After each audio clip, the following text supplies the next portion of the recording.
Hello everyone, I welcome you all to Studies Code, and it is time for your daily dose of news and current affairs. And this is why this session is here, in which we cover your daily news analysis as well as your current affair portion.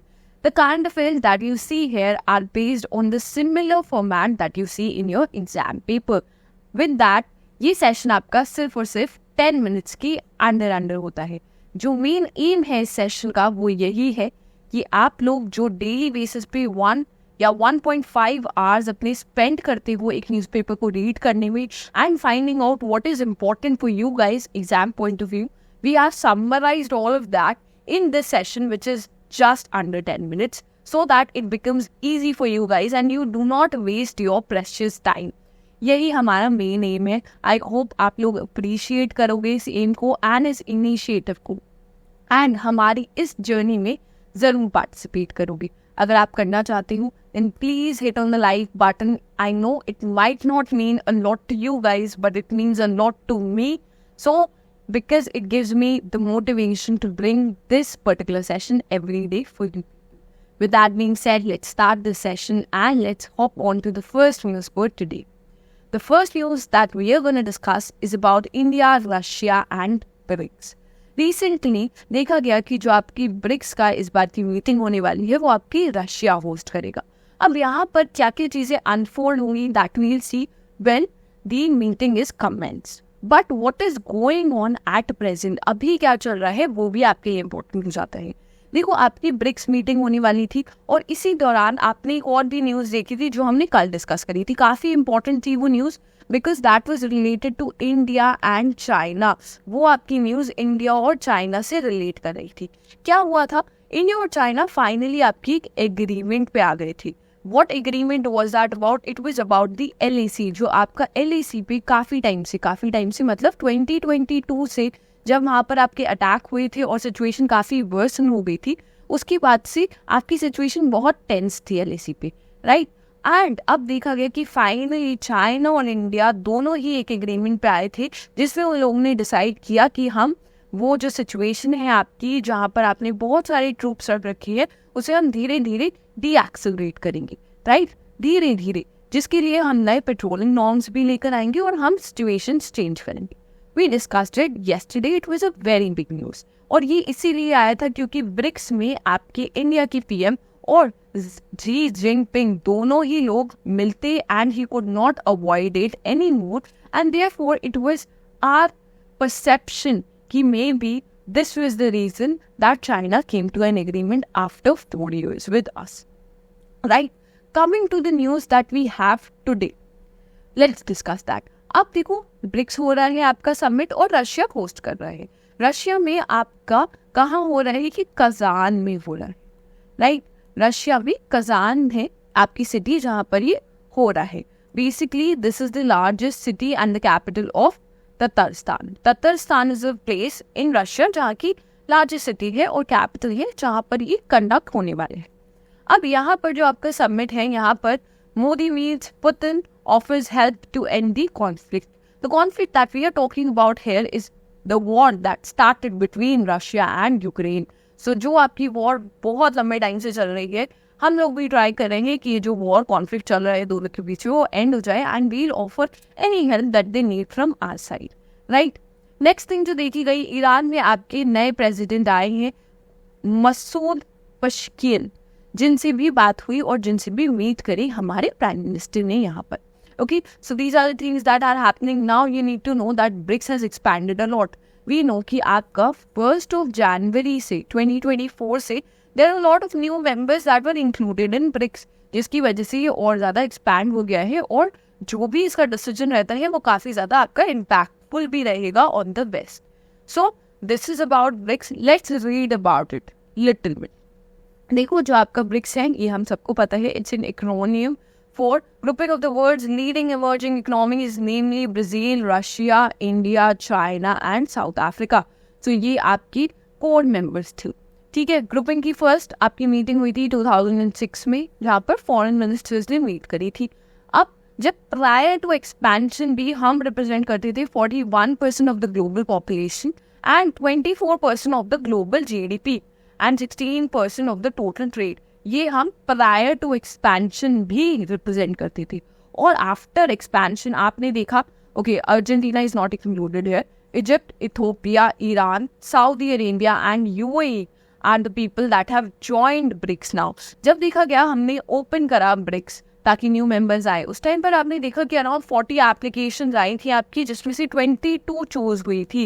And then finally हमने decide किया था कि Argentina, Egypt, Ethiopia, Iran, Saudi Arabia and UAE will join BRICS. But देखा गया कि आपका Argentina में there was Javier Milei that came, and because of him he withdrew his participation in BRICS. The reason was China. The reason was China here, because Xavier Miles said that China is not a democracy, and because of that we don't want to join BRICS, and they withdraw it. Okay, so you need to know all the new members as well. यहाँ पर next देखेंगे हम, थोड़ा सा location भी देख लो. This is ततरस्तान, जहाँ पर रशिया आपका कंडक्ट करेगा, और इसमें the place city they are conducting your BRICS is Kazan meet. So this is also important. थोड़ा मैप देख लेते हैं तो आप लोगों को आइडिया रहता है where everything is located, and it is very good even for your exam point of view and also for your general knowledge. This is why I tried to include more maps in these sessions. Next news पे आते हैं. Next news काफ़ी आपकी बड़ी है और interesting भी है. यहाँ पर कॉर्निया डोनेशन के बारे में बात की जा रही है. Now what has happened, recently देखा गया कि आपकी जो कॉर्निया की जो डिमांड है इंडिया में ट्रांसप्लांट की, वो बहुत ज़्यादा इंक्रीज हो रही है. The demand is increasing, and जो अभी हमारी फैसिलिटीज़ है वो अराउंड 50% ही आपकी केटर कर पा रही है ये नीड्स. क्यों? अब क्या प्रॉब्लम आ रही है? प्रॉब्लम ये आ रही है कि आपके पास इतनी डोनेशंस नहीं है. ठीक है, लोग इतनी अपना कॉर्निया डोनेट नहीं कर रहे हैं. अगर हम ट्रांसप्लांट की बात करते हैं या फिर हम ऑर्गन डोनेशन की बात करते हैं, ठीक है, तो वहाँ पर देखा गया है कि बहुत बार people who are dead are actually donating less, and people who are alive are donating more. तो वहाँ से आपका जो परसेंटेज है वो बहुत ज़्यादा देखा गया. अब जो आपकी कॉर्निया की डिमांड है जो बढ़ती जा रही है, अब जो सेंटर है उन्होंने एक नया चेंज लेकर आए हैं. Here the Ministry of Health and Family Welfare, what they have said, they have amended the Transplantation of Human Organs and Tissue Act 1994. So they have changed it or amended it. So what they have done, they have added a clause that now if any of your patient, अगर कोई भी patient आपका hospital में है and they die in the hospital, then the hospital or that authority has the full claim कि वो लोग आपकी कॉर्निया रिट्रीव कर सकते हैं without the permission of the family. So उन्हें उस patient, if that patient dies in the hospital, then the authorities have full right कि वो उस patient का कॉर्निया रिट्रीव कर सकते हैं, और उन्हें फैमिली की भी कंसेंट की नीड नहीं होगी यहाँ पर. Okay, so this is what the change has come. अब यहाँ पर ये क्लॉज तो इन्होंने ऐड किया है, प्लस इन्होंने एक और चीज ऐड करी है, अनलेस एंड अनटिल आपने पहले ही रजिस्टर नहीं कर रखा है. अगर आपने ऑलरेडी रजिस्टर कर रखा है that you are unwilling to donate your cornea, अगर आप नहीं चाहते हो, आप अनविलिंग हो कि आप अपना कॉर्निया डोनेट करो after death and you have registered it officially, then the authority cannot take your cornea. Otherwise, if a patient dies in the hospital, the authorities have full right that they will retrieve your cornea. Plus यहाँ पे additional चीज़ें जो centre ने कही है, वो proper training provide करेंगे technicians को, so that the cornea or the eye retrieval could be done. Okay, so this is what has come in news. काफ़ी इंटरेस्टिंग बड़ी न्यूज़ है यहाँ पर. देखो, अब हम आ जाते हैं यहाँ पर कॉर्निया डोनेशन पे, थोड़ा सा रीड कर लेंगे. Ministry of health and family welfare में amend the transplantation of human organs and tissue act 1994 का to facilitate retrieval of cornea from all Indian patients who die in the hospital without the consent from the family. So आपको family की consent की need नहीं पड़ेगी. यहाँ पर देखा गया कि जो आपकी ह्यूज डिमांड थी, backdrop of huge demand for cornea donation, which country being able to only meet 50% of the requirement, so they could only meet 50% of that. And the new initiative, corneas could be retrieved from all the citizens who die in the hospital without the consent of the family. This means that every person dying in the hospital would be presumed to be a cornea donor. So उन्होंने presume कर लिया है कि वो कोई भी person अगर आपको हॉस्पिटल में उसकी डेथ होती है, then he becomes a cornea donor. Otherwise However, those who not willing to donate the cornea should be registered their unwillingness to donate while alive. Okay, so when they are alive, they can register कि हम unwilling है, we do not want our cornea to be donated. So ये आपका changes आएंगे यहाँ पे. Next आएंगे हम. नेक्स्ट आई है आपकी न्यू न्यूक्लियर सबमरीन जो आपका इंडिया लॉन्च कर रहा है. Okay, it is launch with advanced arms. Let's read about it. देखो अभी क्या हुआ है, अभी जो आपकी 4th न्यूक्लियर सबमरीन है उसका इन्होंने नेम अनवील नहीं करा है हमारी अथॉरिटीज ने. So we don't have a name but we have star S4.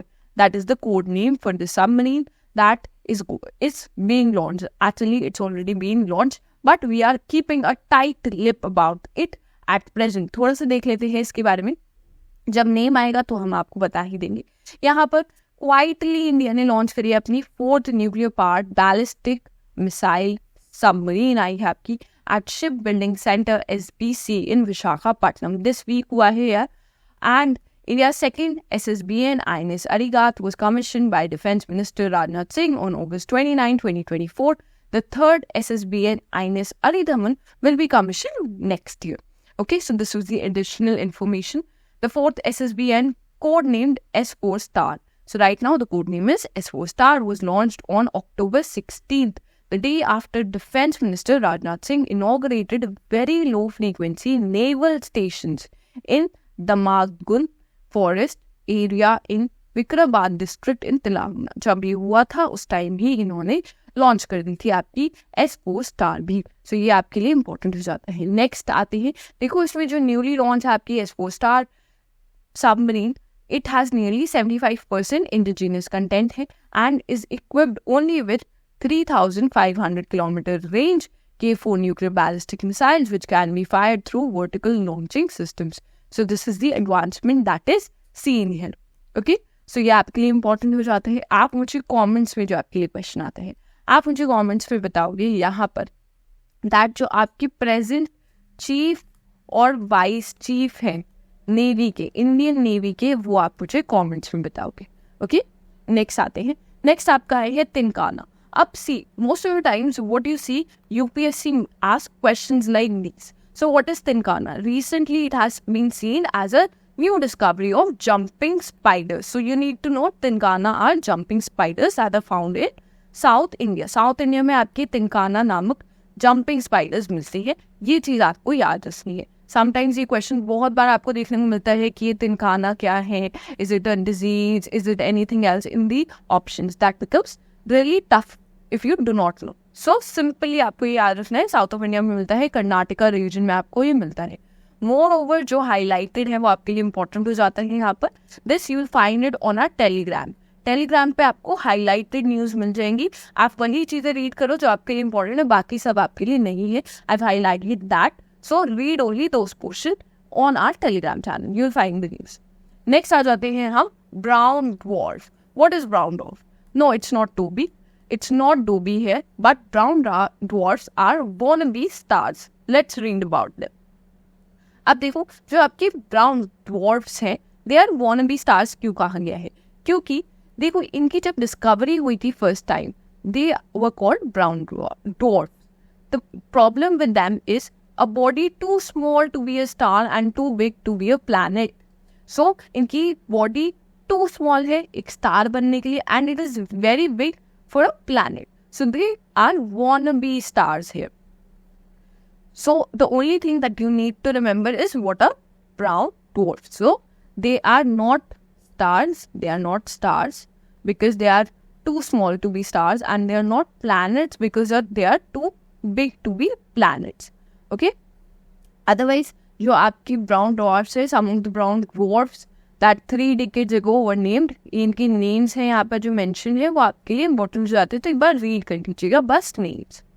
Next आएंगे हम आपके CA पोर्शन पे. So recently who was elected as Vietnam's president to restore stability after a period of political upheaval. काफ़ी upheaval चल रहा था आपका Vietnam में. सो वहाँ पर पॉलिटिकल स्टेबिलिटी रिस्टोर करने के लिए मिलिट्री के जो कमांडर हैं उन्हें प्रेसिडेंट बना दिया गया है. Name is long Kong. Okay, very tricky to say it, just remember the spelling of it. Next, we'll see Vietnam's map here. Here you could see this is Vietnam, this is Pacific Ocean. देखो आपको at least जो Asia है आपकी उसके पास के जो regions हैं उनका मैप आपको पता होना चाहिए. It is very good for your general knowledge, very important as well. इसकी कैपिटल है आपकी हनुआ.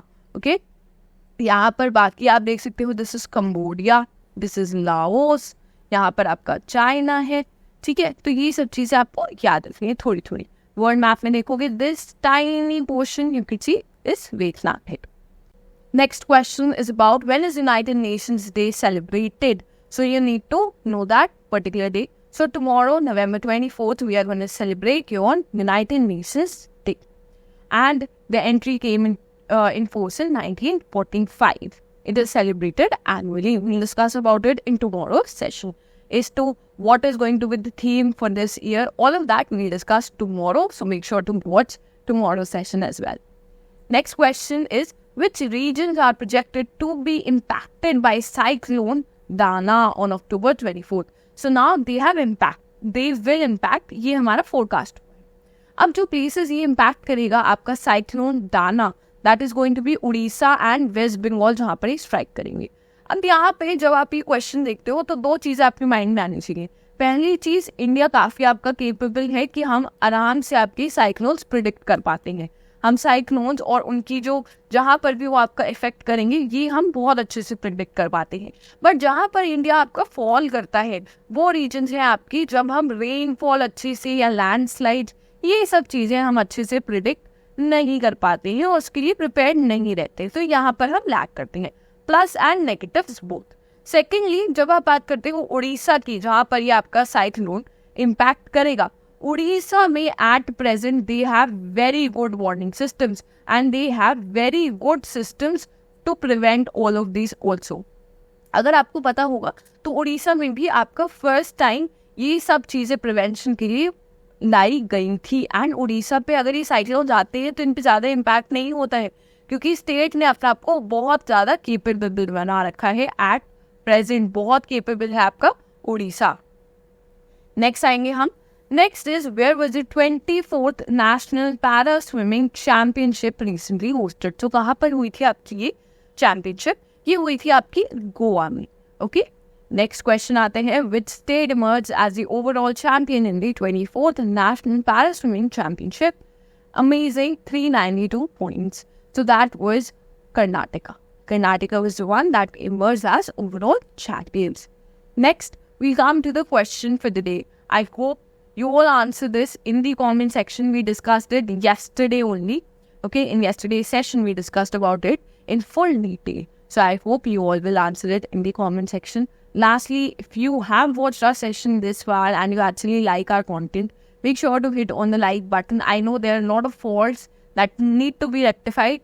So we are working on it. Just be patient with us. And share it with a friend that might find it insightful. In the comments, mention whatever feedback you have, answer all the questions that we asked you, and if you have any other question of your own, do mention it out. And lastly, do not forget to subscribe to our channel. With that being said, I end the session here. Thank you for watching.